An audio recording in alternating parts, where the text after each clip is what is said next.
Hi, everyone. Welcome to the First Customer Podcast. My name is Jay Agner. Today, I'm lucky enough to be joined by Dr. Miles Aron.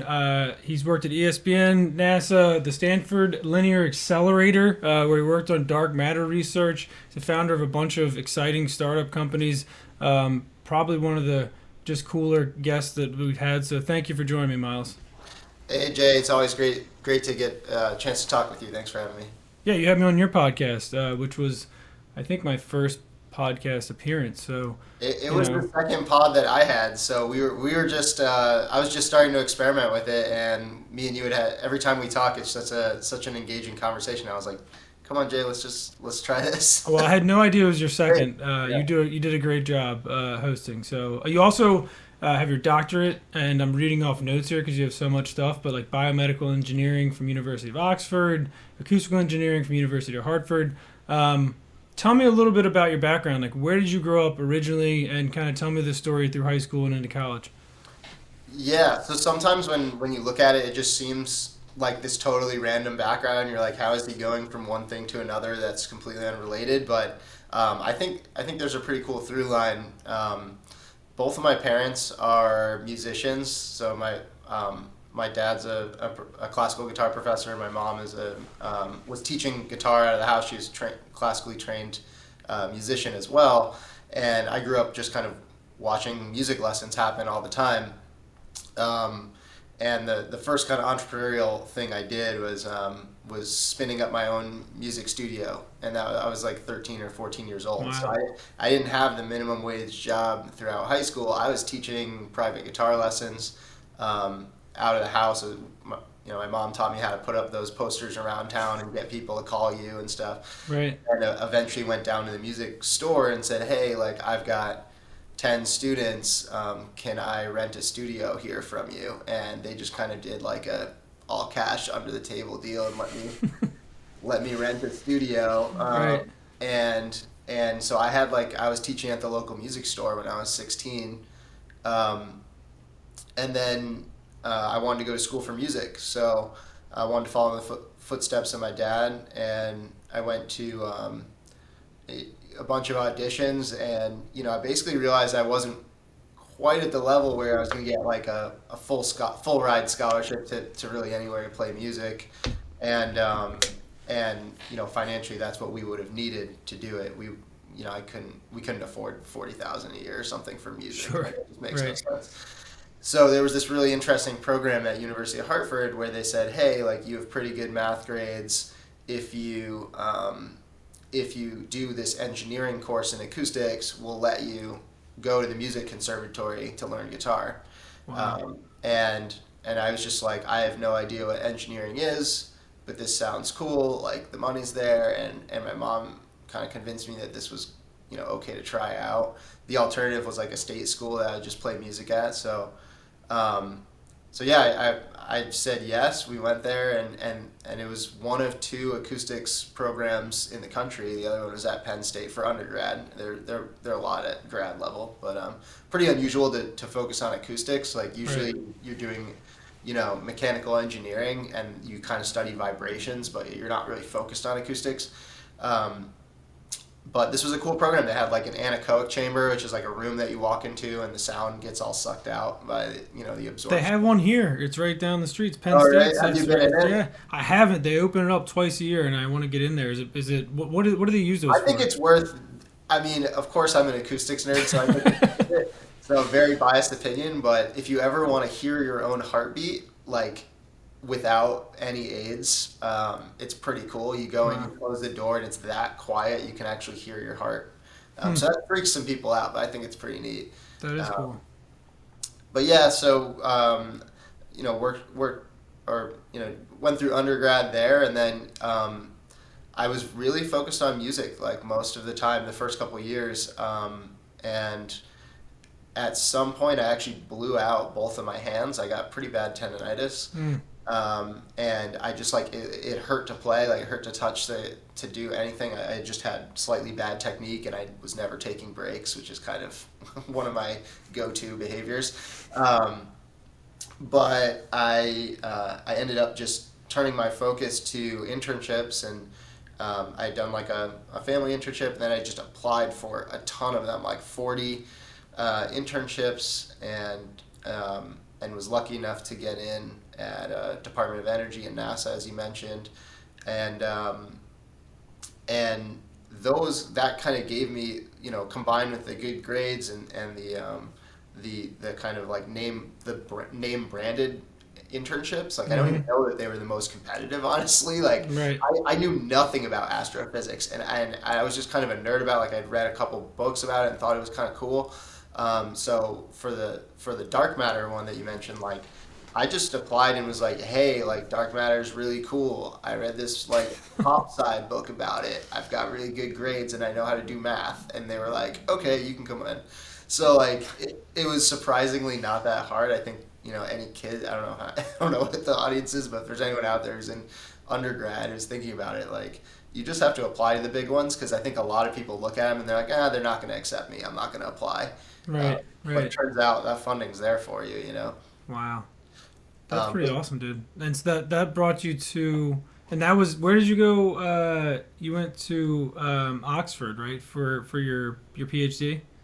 Yeah. So then what happened was I had these two brand internships, and I had like really good GPA and all that, and I was like, all right, well let's go for it. Let's go. How high can we go? And I found this professor, Eleanor Stride at Oxford, on YouTube of all things. Wow. And I was looking up at the time. I was like, I love acoustics. I had done acoustics at NASA as well. And I was like, I just wasn't excited about building, a lot of my colleagues were going out and designing concert halls. And I wasn't excited about architecture. I'd later become interested in software architecture, but not in building architecture. Right. And they were like designing microphones and stuff. And I just wasn't excited about that. So I said, what else can you do with the science of sound? And I discovered ultrasound. So that's kind of the through line. I discovered ultrasound, and I said, oh, like this is amazing. So I can use the same math and science, and I can actually like potentially save lives or work on medicine. And that was really inspiring. I found Eleanor Stride, and she was working on this idea of using ultrasound to get drugs into tumors for cancer treatment, or to use ultrasound to get more drugs into the brain for Right. treating brain diseases. And I was like, this is really cool. So luckily a friend of mine had gone to Oxford for 1 year on this program that I don't think was well known, and he told me about it, and he's like, you should go for this, because I told him I was interested in Eleanor Stride, and if he hadn't told me that, I don't think I would have ended up going there. But I ended up applying, and I got it. So I got the full ride to go there, and I actually got 1 year of funding. I had to get more funding once I was there, but there's a lot of Right. funding around Oxford. So And that's one conversation with your friend that kind of helped shape changed your my life, career. man. You just reminded me. I should give him a call and just thank him again. He's Yeah, a take cool- him out to lunch or something, man. It sounds Yeah. like you maybe owe him a thank you. That's Definitely, yeah. He's a badass trombone player. He's a jazz trombone player. Kevin Solosky, shout all out. right. Kevin All Solosky. right. Well, I was gonna say earlier, nobody listens to this, so this is just me and you talking. So, Right. Man, Well, you never unless know. you unless It you could be send it very to good. him. Yeah, Unless the you way send you're it to doing him. it could blow up one day. We'll see. Well, if we'll see. Maybe have more people like you on. So how did you kind of recalibrate after you spent many years in school and internships to the working world, and kind of applying that to a career? Like, how did you step out of college into the real world? Yeah, it's funny. Did I ever step into the real world? I don't think. I mean, I would answer that same question about myself. No, but Right. Yeah. No, I mean, I basically, I think I always knew that I was a little against the grain. Like I struggled with authority a little bit, and so I wanted to stay in I went to grad school basically because I wasn't ready to go into the real world and have a job. I wanted to just keep learning and keep going down that path, and then coming out of it, I wanted to do a startup, and I had listened to. It was a couple of years before it was actually before the PhD. I was in Switzerland for a Fulbright. That was what I did between, and I started listening to the Y Combinator like media, and was like, wow, this idea of startup founders is really cool. Started working on a STEM, like a website for teaching science, technology, engineering, and math. This was before Quora came out, or at least before I was aware of Quora. Right. So I worked on it for years, actually with my now co-founder. We worked on it for a year. We learned how to build websites and build apps. And then we saw Quora one day and we just stopped doing it.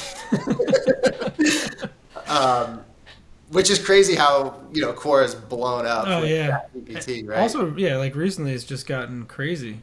Yeah, I kind of smiled when I saw that. I was like, yeah, well, they deserve it. They're awesome. Yeah. But yeah, so I mean, got into building sites, and then all throughout my PhD, I was like, 4 or 6 hours at the microscope, many days, and just listening to podcasts about startups. And I was a real podcast junkie in that way, about business and about just like trying to self-educate. Mm-hmm. And then at night, I was writing code, and I was just basically becoming a hacker. And by the time I got out, I was just like, yeah, I need to do this next startup. And the next startup was music. So I really tied everything back together. I said, yeah, I'm coming to the end of my PhD. Like, I need to take a big risk. That was the feeling. It was like, I can't just go do like the next like internship type thing. Like, I need to just go out on my own and figure it out. And I said, let me do music tech, because it'll kind of like honor my past and my parents, but it'll pull all that acoustics knowledge together to build something. Right. At the time, and still, I think that music tech is just sad and behind. Like, there's so much you can do that isn't being done. And I think we had built, I built a lot of tech with that company. It was called Subtonic. We built a lot of cool things, and then, we basically just didn't know how to run a business. Right. Yep. So, had to learn that lesson afterward. That is interesting that you say that. I've never really thought about, as somebody who plays, music, obviously not at the same level as you do, but it is very underserved market for as massive as it's music. it's like almost like a fundamental piece of humanity is music, and it's like it's you got everything's, like you said, 20 years behind where it should be for the most part. Absolutely. Yeah. If you look at like the arc of it, it was like 2007, Guitar Hero and all that got really popular. And I think there was a window toward like, okay, Guitar Hero is really popular. Let's bring this to real instruments. Mm-hmm. And everybody kind of thought this was the moment, right? Right. Because before that, in the 90s, they had come up with, some pitch tracking technology that was built into some pretty crappy apps that were used to like, teach high school kids how to play music. And that was I can't remember the name. There was a program for that. But then, mid 2000s, the Guitar Hero thing happened, and it was huge. It was like the biggest game of the year. And then, Rock Band came out, which was the first. It was such a cool game. Like, you could plug in to your Xbox, I believe Xbox 360, and it would have a female 1/4-inch extender that you could plug your actual guitar into. You could play guitar into your Xbox. Yep. Like, what? That's so cool. Like, why did that? And it was just at the tail end, and I think there were some things, the history is a little obscure to me, but I think that there was a French like PR firm that did like a buyout of Ubisoft, like kind of against their wishes, and they ended up owning like the Guitar Hero rights or something. I don't know if it's exactly right, but it was something weird like that. And then basically it just got tanked, and they stopped developing it, and they tried to suck as much money out of it as they could with like a Rock Band 2, 3, 4. Right. Anyways, the rest is history, because then everything moved to the browser, and the browser has had so many problems with doing music tech that it was like you had to build an app or an iPhone app or something. And I just think we're still in this weird period where like now you can kind of hack around the browser to get things to happen. That's what we were doing at Subtonic. But it's still just like very early. And now you look at the tech, to your point, and it's like, why aren't you using voice tech like Alexa? Why aren't you using augmented reality? Why isn't there like a ChatGPT of music teaching? And probably there will be, but like I've been thinking that this was going to come out every year for the last like 10 years. And it hasn't. The music thing is interesting with the the augmented reality, like that, like the lesson space seems to be a huge, like just learning how to play an instrument while seeing the notes that you're supposed to be hitting in some sort of augmented fashion kind of is a no-brainer, right? Like that seems like such a natural fit. Instead of making some like weird, because they have all the different peripherals and stuff that they've tried over the years. To your point, like after Rock Band and everything, everybody thought like this was the time, and you saw all those like kind of learn to play instruments that kind of tied some of it together, but that all fell by the wayside. So augmented reality doing that, if you could do it right, seems like a pretty good angle at that. So that's pretty cool. So where did you go after Subtonic? I mean, what was you guys you went out, you tried it, Cora came out. Where did you go from there? Yeah, so I definitely went into zombie mode a little bit with that startup, and I basically needed money, so I started consulting, and I had a friend, Nick Bryant, who had started a small software dev company called Arcanium, and he was like, hey man, I need devs that can do the kind of things you can do, and you need money, so why don't we work out something? Right. And he's like, I know you want to do your startup, like why don't you just come on part-time, you can lead a team. And I did some development, I did some team lead stuff there, and I kind of got sucked into his world, and eventually he kind of showed me the ropes of the agency industry a little bit, and said, it seemed like he really wanted to step down. He was working on another startup that was blowing up at the time, and so he wanted to step away from it. And I think he was looking for someone to take over. So I got into a leadership position there briefly, and then basically the company moved toward getting acqui-hired by their largest customer. Mm-hmm. And I was like, that's not me. Like, I'm not working for any corporate. Like, I'm out of here. So I left, and it's funny because my company now is called Arcanium, but that company went away, and we're actually the second Arcanium, and it was started with Nick as well. So Nick and I got in touch again. I started freelancing after that, and I was just tinkering, building some things, thinking about what company should I build now, and I started talking with Nick again, and Nick was like, hey man, like. He had sold a share in a company that he had worked in, and he was like, hey, like, why don't we, give Arcanium another go? Like, I don't think we really said what we could say with that. Right. And I was like, I agree, like, we could totally do this better. And at the time, I had started, I had already started building another agency. I was like, you know what, I'm just going to build up a team, start building my own agency. He basically came in and was just like, hey, what if I, gave you 50 grand to get off the ground? And I said, that would help. At the time, it's such a small amount of money, but at the time, I was like, yeah, like 50 grand would be great. Yeah, of course. And so he introduced me to my now co-founder, Sarah Mitchell, who has like a ton of technical recruiting and project management experience, like just the other side, like more financial experience than I did. And I brought along Brandon, who I had started those early kind of startup attempts with. Mm-hmm. And three of us started kind of Arcanium 2.0, which is now Arcanium Ventures. Wow. Something you said, when you jumped out of Subtonic, a lot of people's default is not consulting. It is, and obviously, your background isn't really like the default of a lot of people. You kind of do things your own way. But why did you get into consulting? Like, how did you decide that was a good idea to spend your time? And I'm assuming you said freelancing. So, I mean, were you doing projects for other people and they were paying you for them? Like, what kind were you? What was the path that got you there? Yeah, I have to use the consulting word carefully. I was really more like a gun for hire, right? So, and I the main criteria for me was that I did not want to give up the startup dream. I knew I would be kind of depressed, and I was not ready to have a full-time job at another company. Mm-hmm. So my rule was it has to pay enough to get me by on part-time. Mm-hmm.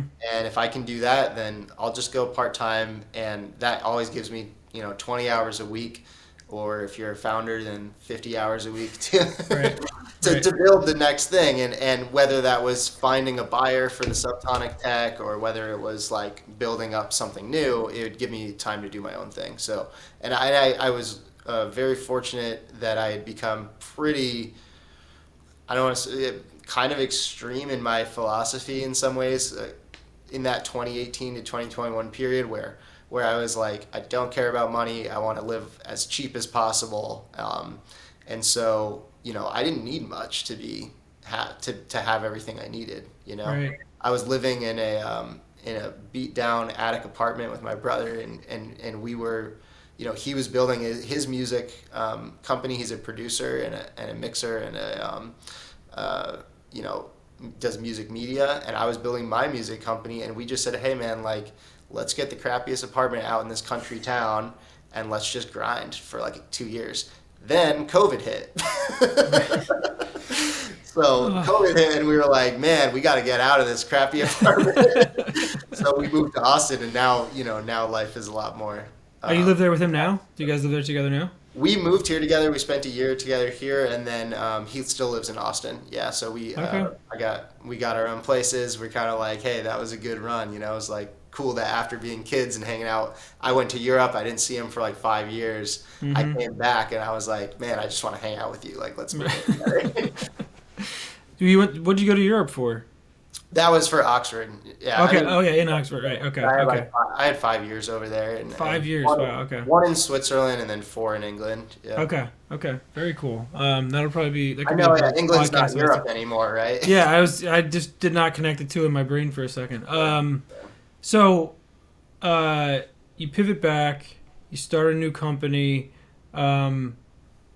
Who was your, and it doesn't have to be the actual name, but who was your first customer with Arcanium, and how did you get them?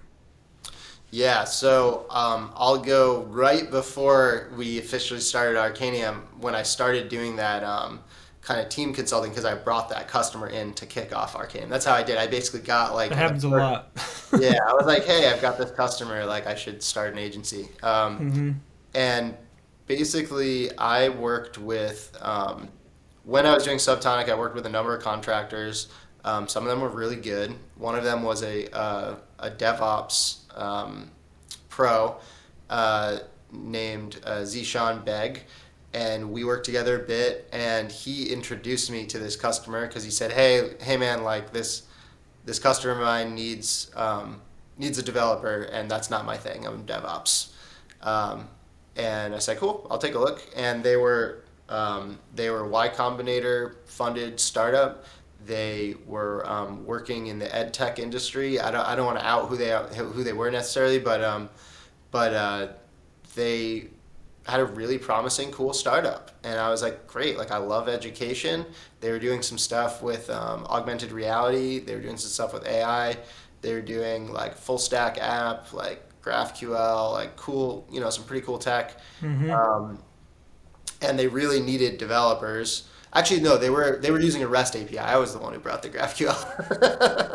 But at the time, I was really into GraphQL. But yeah, so I joined this startup and started working for them a couple hours a week here and there. And then I told them, like, what you really need is like a team. Like, this isn't enough to build what you're trying to build. You have the funding. Like, why are you moving so slow? And convinced them to let me bring on 2 other developers that I knew. And I did that under my own, you know, personal S corp. So I was able to, you know, basically start an agency team. It was pretty sweet. Wow. That is like such a common. The consulting to customer of your agency is one that I hear a lot. It's like if you can make the leap to doing consulting or freelancing, there's a pretty damn good chance that you can parlay that into a business with some of those previous customers because you know them. And as you know, business is all about relationships, man. Like there's no magical fairy dust that you like sprinkle on Gmail and like sends out a bunch of emails and you get customers back. Like it's about talking to people, convincing them they can trust you, and then like providing real value to them, because it's just like if you're going to hire somebody for your agency, you want them to add value. Like you're not just going to pay money out to somebody because they want you to. Like there's a real value that you add to your customers. So very kind of common story that consulting clients become your first agency client. So very cool. And how long do you guys keep them? We worked with them for like a year, and I'll say it was not the easiest first client. Like Sure. I've worked with like maybe over 50 startups since, and like these guys were tough, Right. and I think that was a good lesson for me. They were very like critical of how much was getting done for how much they were spending. They were the type that would kind of like push really hard, like call you on Saturday, call you on Sunday, call you at midnight, like Right. really tough clients. Mm-hmm. And I didn't know, like I was just like, hey, I've got these very strong beliefs about labor and about the sanctity of like respecting somebody's time, and I really tried to kind of hold my ground and say like, hey, we're delivering, like you're paying for the labor and we're delivering really good labor, and like I'm really sorry that you're not getting what you want out of it, and we can always like bring in some different talent if the talent's a Mm-hmm. problem, but I don't want to be in a relationship where we're looking at 15 minutes and saying like, why didn't you get more done in that slot? Right. We had to learn. I've learned since like a little more how to balance those expectations and how to set expectations, but it was a bumpy ride honestly in the beginning, and I felt like we really built a lot of awesome tech for them, and I think they would have done great. I think it's really informed how we think um, about startups now, which is that we've learned that it's almost not enough to go in and write good code. It's definitely not enough because you go in with the assumption that the founders know everything, and most of the time they're first time founders, or even at second time founders, they've got some core competency that may not include the whole gamut of what they really need to be doing. And so Right. we've realized like you do have to be more than a contractor. You have to be a consultant. You have to like say like, hey, this is how this actually works. Like we need to be like getting this in front of customers regularly and getting feedback. Like we need to do QA, and we need to have a plan. Like we can't just like aimlessly build features that you think of in the middle of the night and expect Mm-hmm. the business to work. And Um, how did you layer in any of those other services, like I'm assuming project management or product management, as you go to help to bring that not only as an offering that you had, but to solve the problem that you just described? Did you kind of staff up towards that? Yeah, and we didn't really staff up. I think like one of the things that we did that we're making this transition now, is that we had basically like a higher level management team that acted as product owners or product managers or project managers, and that just meant that we got way more busy than we could really handle. But it Right. was always those top people. So I brought in Dr. Jeff Hullfish, who's a great friend of mine, he's a neuroscience PhD, and he worked in like XR projects, like VR, Mm-hmm. AR, AI stuff, and he did a lot of government contracts, so he knew how to like really structure a deal in a way because the government contracts are so structured. So Right. he brought a lot of that knowledge in, and we started to learn from him. But you said something earlier that really spoke to what we're doing now, which is that so many people start agencies this way. Like they build a team and they have that core team of people that are just really good at what they do. And the vision for Arcanium is much more around, not around us building up like this multi-layer agency that has like managers and product managers, Mm-hmm. like where we're really the operators of every project. And I think that's where a lot of agencies go. What we're focused on is helping smaller teams become, take on more business, learn how to Mm-hmm. grow their own businesses, and we call those teams, because they're not really agencies at that point. We're talking 2 to 5 person operations, so Right. they're agencies, but they're like micro agencies. So the vision for Arcanium is bring in those teams, whether we're doing QA and we're working with you, or we're doing brand and creative and we're working with another agency, a small team or agency, and then Arcanium becomes more like a coordination layer. We become a sales layer. We become the convenience layer. So like a customer comes in, they only have one invoice, they have one account manager, Yeah. and we're doing coordination, but we're also like kind of owning the interfaces of the work. So, in a way, rather, we're not like a referral agency that's just going to pass the work on. We're like saying like, hey, we want to do UX design going into this software architecture phase. And for that, these are the inputs we need, and these are the outputs we need. These are the deliverables we need in order to hit that next phase. And we'll Mm-hmm. coordinate like a multi-service, multi-agency project. And we think that's going to be like really great for companies because they'll get a consultant at the top, shows them how to go from A to Z, and then we just coordinate all of those services with vetted partners. Yeah. I love that model. We do something similar loosely to that with development and with cybersecurity, for example.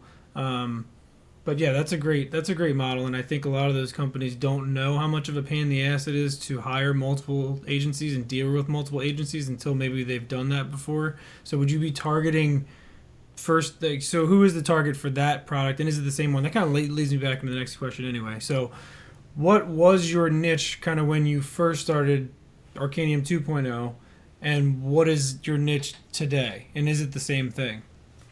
Yeah, this is definitely something we're guilty of is going very wide. And I think when you're first starting a business, that's a good way to learn. You're just like meeting a lot of people, taking on the projects you can, and just learning from where the pain points Yeah. are. Our niche, we've always been targeting startups, seed stage, Series A, Series B. Okay. I would consider Series B to really be a scale up at that point, but it's all semantics. We really seed to Series A is that early stage startup. I'll mention one thing we did along the way that really changed the game for us is we said we need to have good talent all the time in order to do this. So we started with the dev agency that I was very comfortable to lead. And at some point I said, we need more talent than we have. We need to spin up recruiting. Brandon came in, my co-founder, and spun up a recruiting agency, and he went so deep and really understood that. And Sarah brought her technical recruiting knowledge, and we were able to really have a two-pronged agency for a long time. And that the transition we've gone through more recently is to say, okay, you're doing recruiting on the one side, because we weren't just recruiting talent into the dev agency, which is why we originally started. Eventually we said, okay, it's post-COVID, like we should charge for recruiting and make this another service, and it worked beautifully. Yep. But we said there's a continuum here. Like, what is the continuum? And I think it's you're basically going from direct hire to temporary hire or contracted team. So you have the 1099 to W-2 kind of spectrum. And then you've also got a spectrum around part-time to full-time. You've got a spectrum around short-term to long-term. Mm-hmm. And so we just started thinking about it as actually it's all just talent, and recruiting's at the center of it. It's all just talent, and whether we're recruiting a team and bringing them in, or we're recruiting a CXO, like we've been doing a lot of that recently, like C-suite level individuals Right. who can come in and do something. They can become like consultants, or we're recruiting an individual to join the team long term. That all spans the talent continuum, and for us, the niche is going to be, in a way, it's like we want to become like the AWS of talent, right? We want to become the place where like you go to get any number of services, but you're going to get like a convenient, simple interface. Maybe Mm-hmm. AWS is a bad example because people think their interface is not easy. But GCP.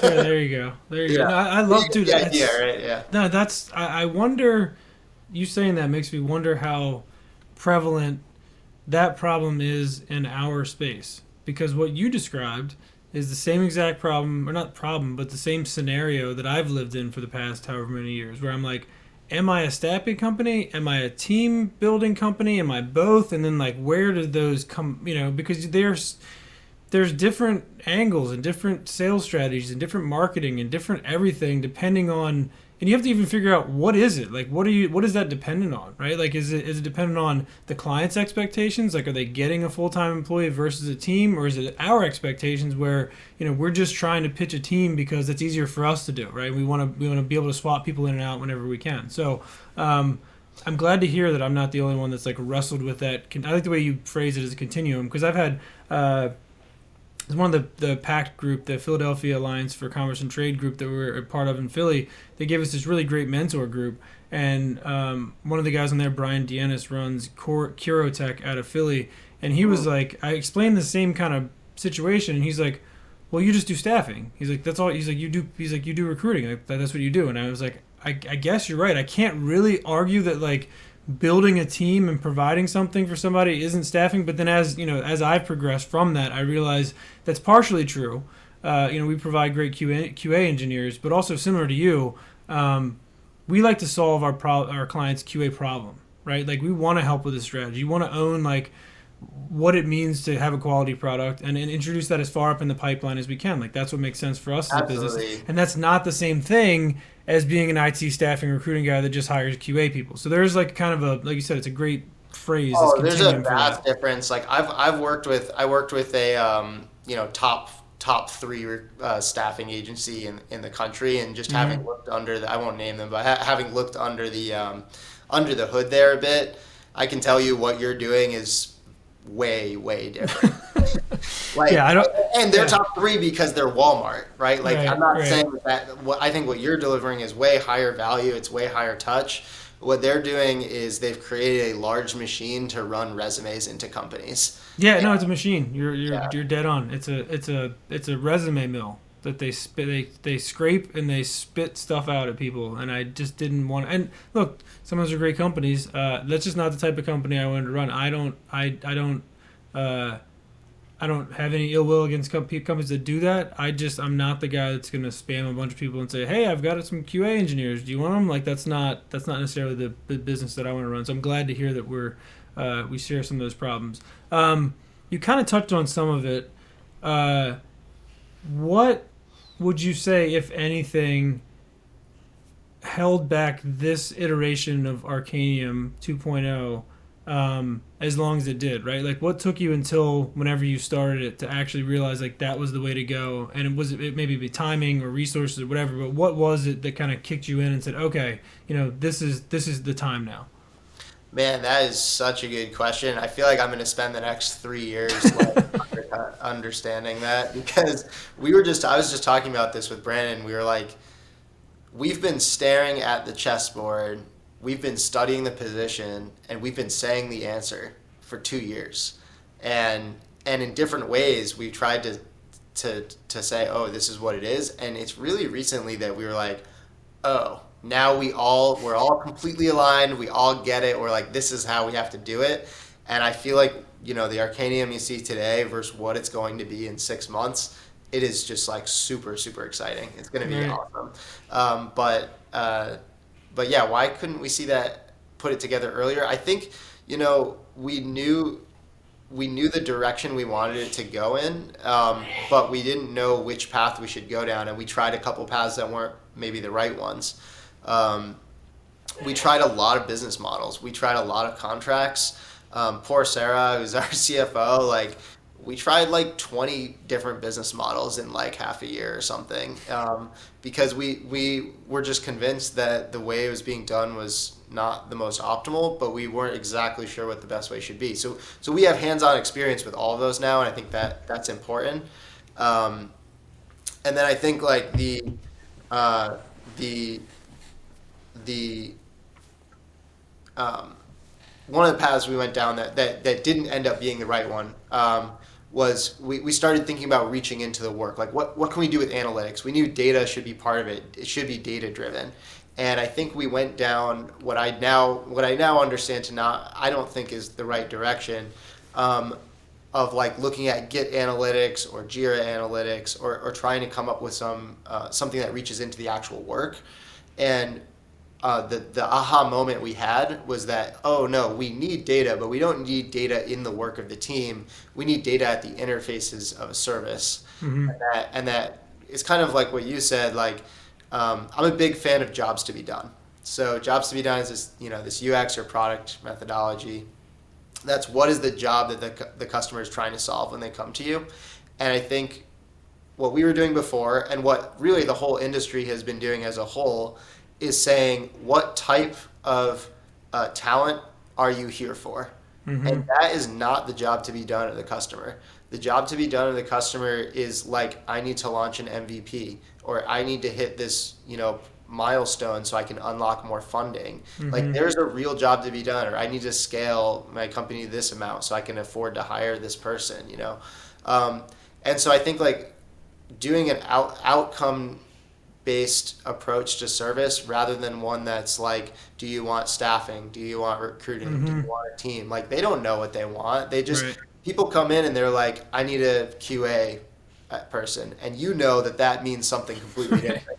Right. Right.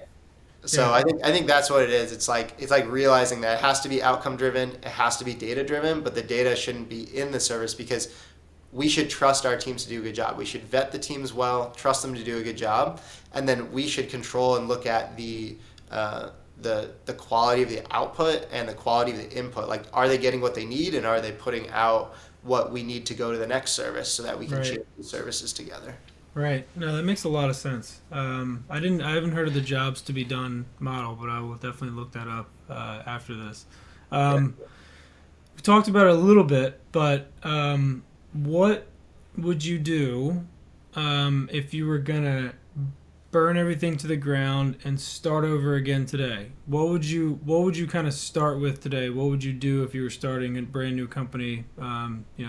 With the vision of what Arcanium is supposed to be.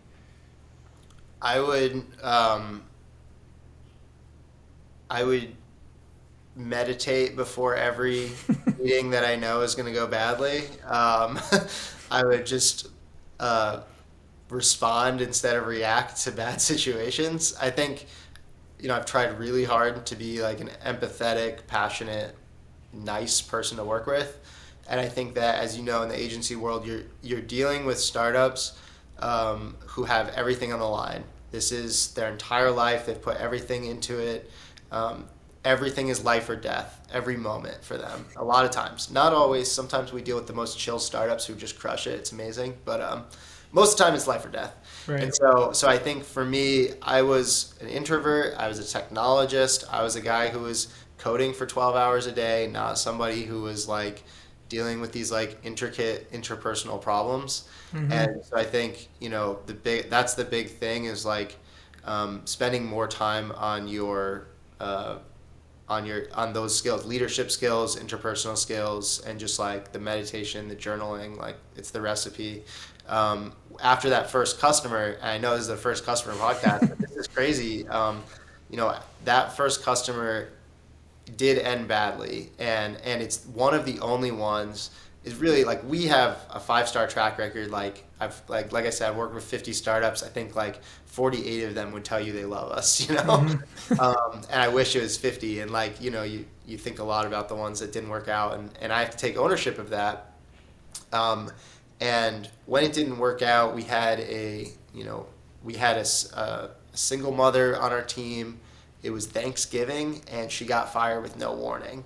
Mm. And I got very emotional and upset about that because I felt responsible for her. And I just was like, I'd been working with this founder for a long time and felt like, you're not going to give me 2 weeks notice. Like that's something that we can't come to expect. And I just handled it badly. Like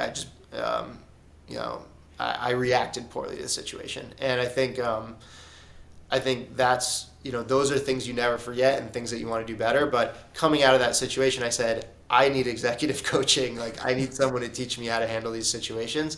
And I found a phenomenal coach, Brian Daigle, here in Austin. I've worked with him for over a year, and I've really learned a lot of tools and a lot of protocols that you can use. So habits you can build, all these things that prepare you for those moments where things are really out of your control, or things are not going well, or someone's making you feel bad. Like not everybody who comes and says I deserve to have $1 billion company is a nice person. Like that's just the reality. I love all of my customers, but it's not everybody treats you kindly in this business. And so yeah, just building up those skills to be like, hey, like I actually do empathize with you. I understand where you're coming from, and I'm sorry that this is how it happened. Like I have to set boundaries where boundaries need to be set. Like I think a lot of contractors don't set those boundaries, and they early agencies burn out. So I'd say set healthy boundaries. Just always be respectful and always be kind, and just find empathy even in the least empathetic situations.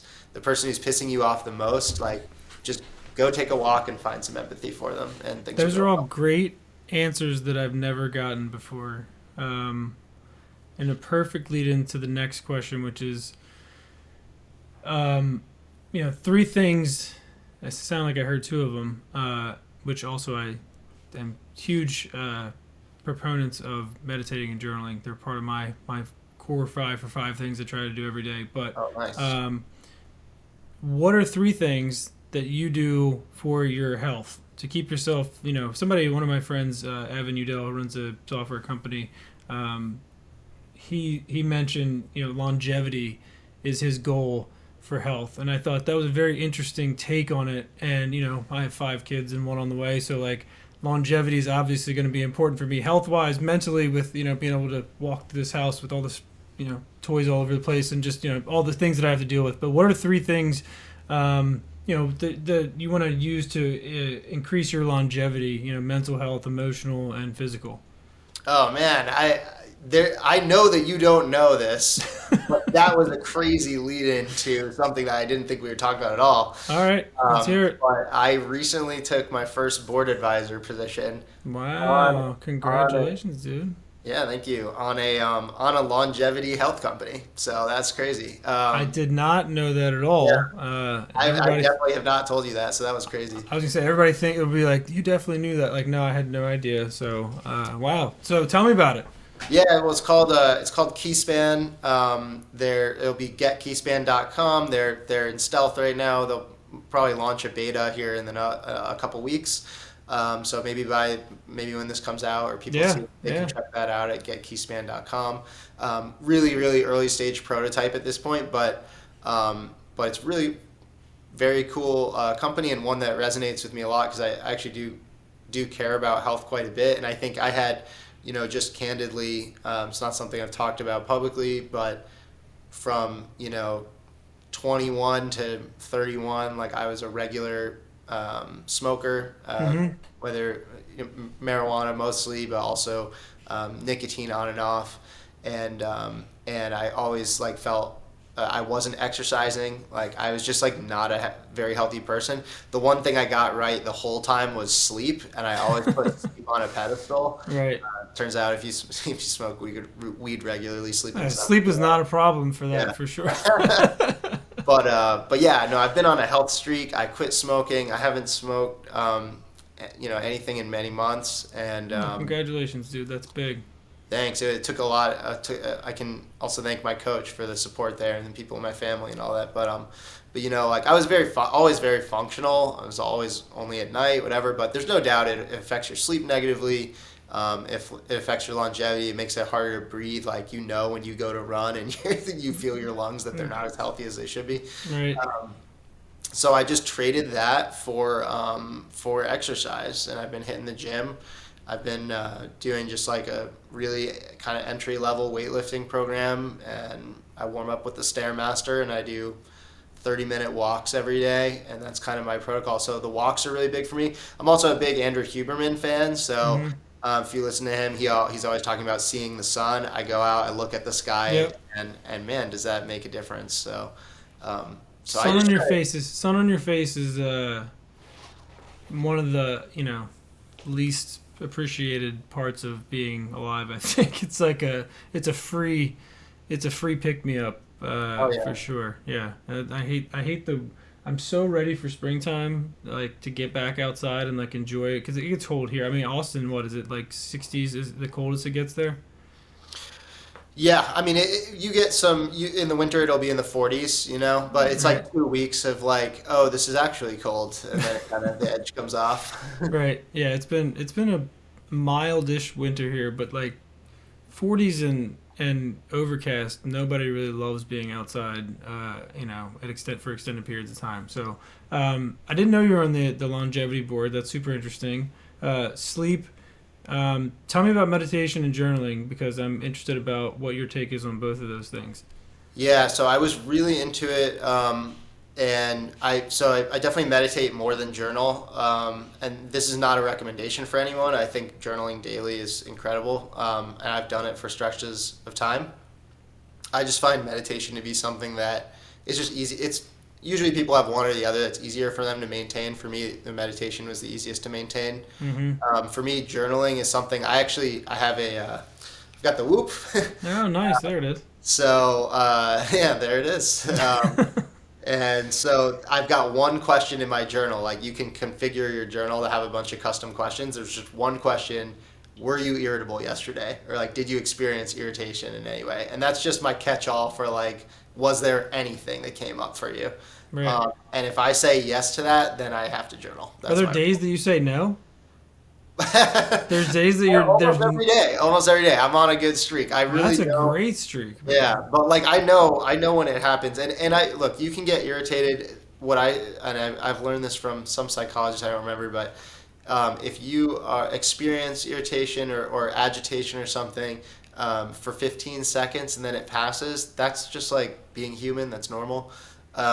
If you're experiencing it longer than that, if it's like carrying for minutes and minutes or even hours into your day, that's something that like, okay, you're holding a charge, an emotional charge around this, and you need to do something bigger to get it out. I'm a big believer that like journaling is a great way to get the feelings to the top so that they're ready to come out. Like you have to express them.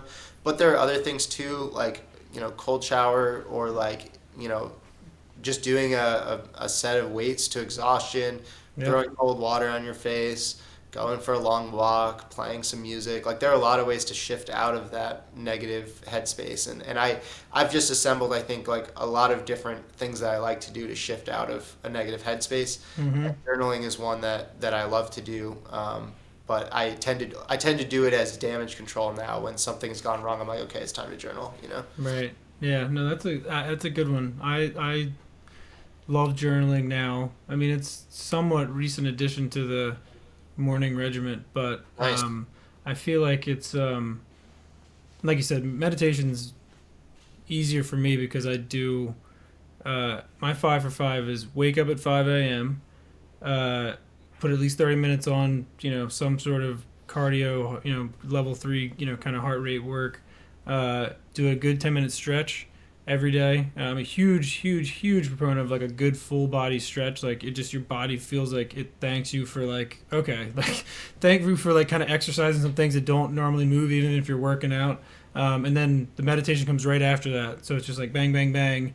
And then, kind of do a little, stuff around the house, and then I'll get down and do my journaling, which is probably why I don't do it as religiously as I should. But I feel like that's like it's like therapy light.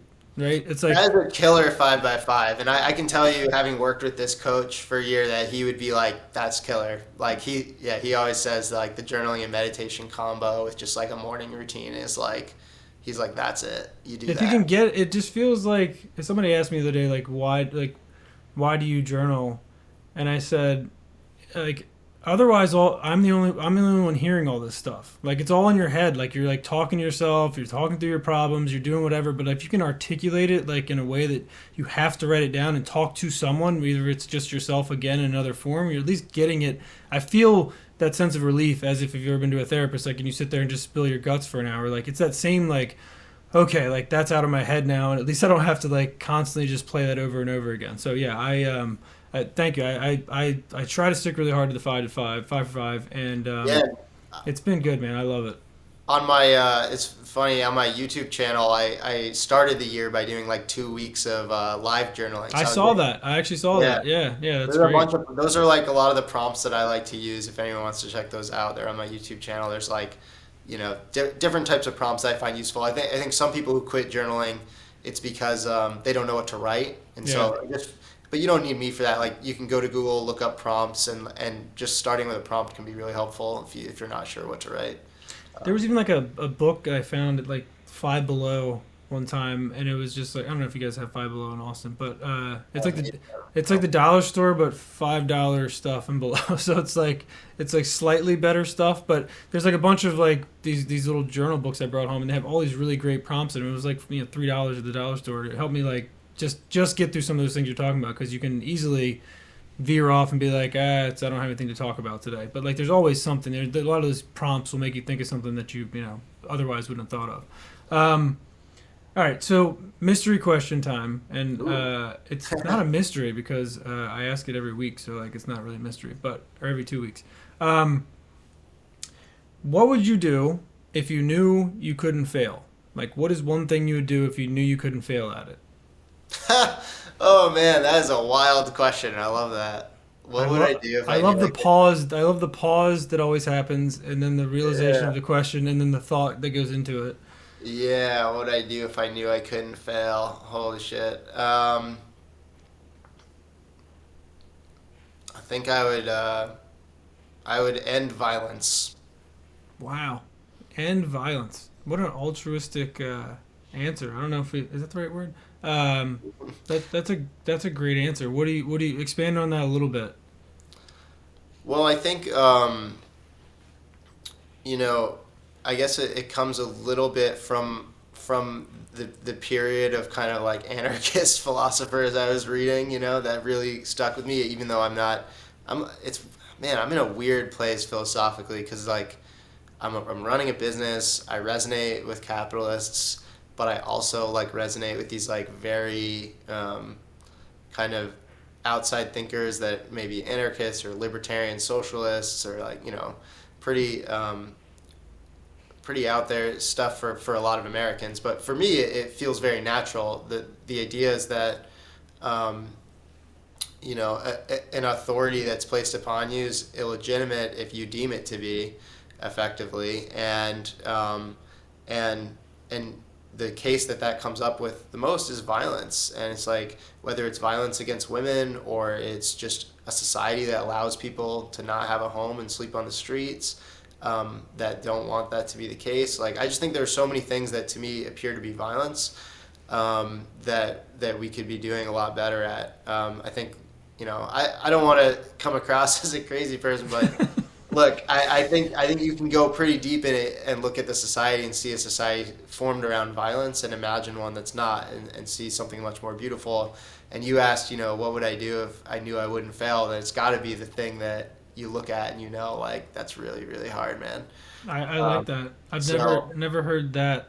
I've never heard that take on it. I always like wonder, that. like you look at like the wars overseas and all that, and it's just like a fun thought experiment. But like if we spent the same amount of money as we do on weapons and killing people, like what if we just went over there and like we developed crazy machinery to build roads, build hospitals, give people things, and just put all the same money toward that? Like would anybody even have a reason to fight anymore? Right.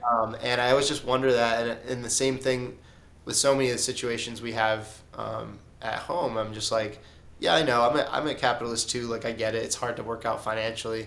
But I always feel like that's just a lazy excuse for not solving a problem. Like I'm an engineer. I see a problem. I'm like, let's solve it. Let's figure out how to solve it. I feel the same way about gun violence in America. And again, Oh God, yeah.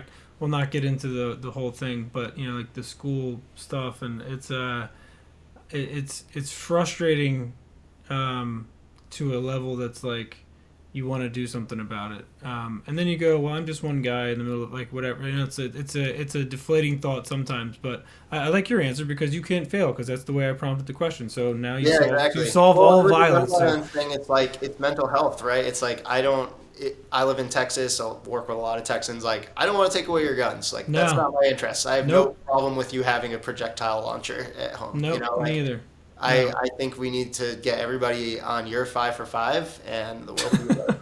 Well, I think guns are cool too, man. Like they're cool. They're Yeah, a cool they're fun. device. It just sucks that Yeah. they're made to blow people's heads off. Yeah, I but want to it go is- target. I want to get into target shooting. I've been thinking about that. Like, great. it's another cool sport.